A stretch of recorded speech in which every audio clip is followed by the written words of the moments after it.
On this holiday, individual stories of service and sacrifice often get lost in the headlines. Tonight, Judy Woodruff reports on a memorial dedicated to the 3 million women who've worn the uniform on behalf of the United States. Thank you. This gathering of military women is not the kind of event that captures much attention each year, when members of the Congressional Caucus for Women's Issues gather to pay tribute to outstanding soldiers, Marines, airmen, and sailors at the Women in Military Service for America Memorial at the entrance to Arlington National Cemetery outside Washington.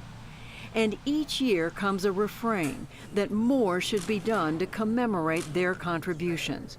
Newly nominated Secretary of Veterans Affairs, Robert Wilkie. Unless we know the story and the sacrifices of our women in uniform, we cannot understand the sacrifices made to make this a more perfect union. To really know those stories, the Women's Memorial is trying to register every woman who has served in the U.S. Armed Forces. So far, their count is 265,000, or only about 10%. Women are the fastest growing group of veterans. They have served in a variety of roles, dating back to the American Revolution. And as of 2015, are cleared for all combat roles.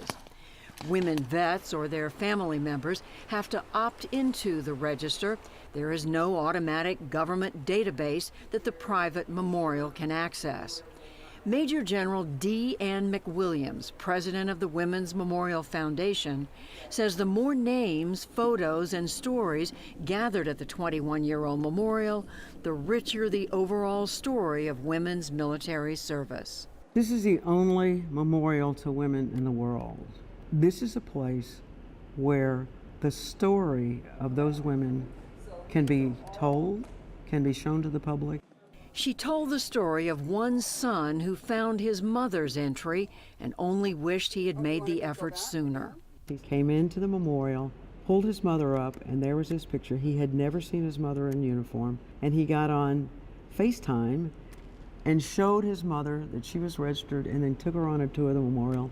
And when I met up with him, he was crying because he never brought his mom here. The register is housed in the memorial's education center that showcases more than 240 years of American women's service with the military.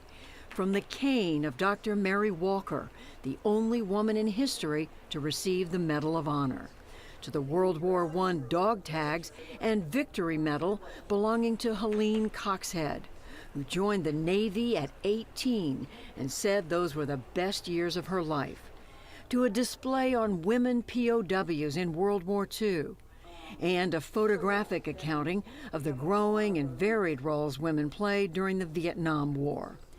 There's a special exhibit honoring Jessica Ann Ellis, a combat medic in the Army who died at age 24 when an IED blew up her vehicle in Baghdad 10 years ago this month. She earned a Bronze Star and Purple Heart as part of Operation Iraqi Freedom.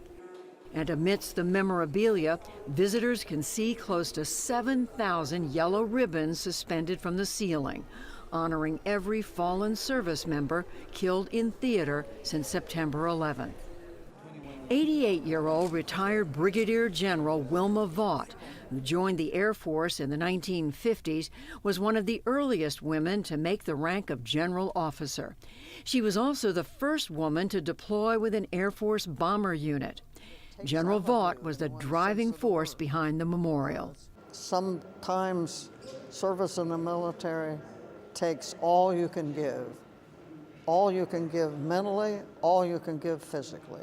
Chief Master Sergeant Lisa Arnold agrees. A young woman needs to understand that she can be very successful because of the women who have come before her. She is truly a Renaissance woman and a great leader. She oversees development of long-range strategic plans affecting over 250,000 service members and was the first woman to be a command chief in Afghanistan, leading over 2,000 Air Force men and women in the war. Paying it forward is part of her mission. I look at it as moving the next roadblock out of the way so the young lady behind me doesn't have to do that. I feel like I carry a proverbial shovel with me because the path has been dug, but I dig a little bit deeper and a little bit further for the next person that wants to join our service. You know, and it doesn't matter what service, we're all sisters in arms. Another sister with a shovel is Sergeant Major Crystal Reams of the U.S. Army, who was honored along with Arnold. Reams has performed a variety of roles, from aiding humanitarian efforts for Cuban refugees to serving as a vocalist in the U.S. Army Band. Now she's a role model to daughter Aria, who wants to be a military lawyer and attends college on an ROTC scholarship. The stories send the signal. I think it's interesting to look back and see who's done what. You know, it would be interesting for my daughter, for example, to be able to look up and you know, that's my mom or my granddaughter or my great-granddaughter, or, you know, it's important for those stories to be told and to be held somewhere. Constantly seeing my mom readily go to work and put selfless commitment just to the country. That's something I would love to do too. I would like to be like my mom.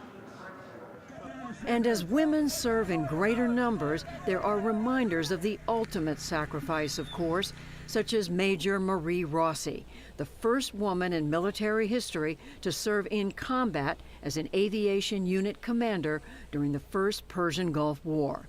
She was killed in the line of duty when her aircraft crashed. 1.9 million of the nation's 20 million veterans are now women. The memorial organizers say it is important to acknowledge their stories in life and commemorate them in death.